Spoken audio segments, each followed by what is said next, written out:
Alright, hey guys. So the first question is describe the two basic components of the oppositional culture thesis. To what extent do you find this explanation for the achievement gap persuasive? Alright, so on page 154, the author describes the two basic components of oppositional culture thesis are one, African American children do not do well in school because they equate school success with acting white, and two, African American children have responded to widespread discrimination by developing an identity in opposition to dominant white culture, thus in opposition of school success.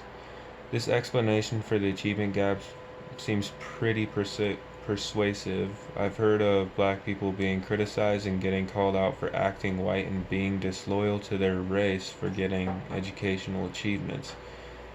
People often have to code switch or change the way they prefer to talk.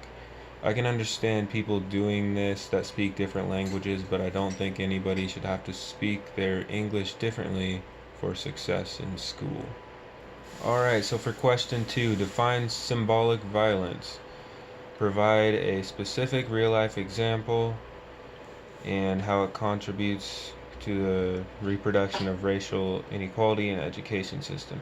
So in page 158, the author defines symbolic violence as the dominant group in a society makes its preferences, tastes, and norms appear to be superior to those of the non-dominant group. So a real life example would be the German foreign exchange student that came to my school during my junior year.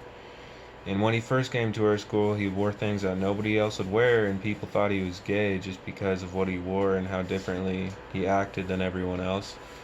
And then, like a week after school started, he started wearing what everyone else wear, jeans and a shirt.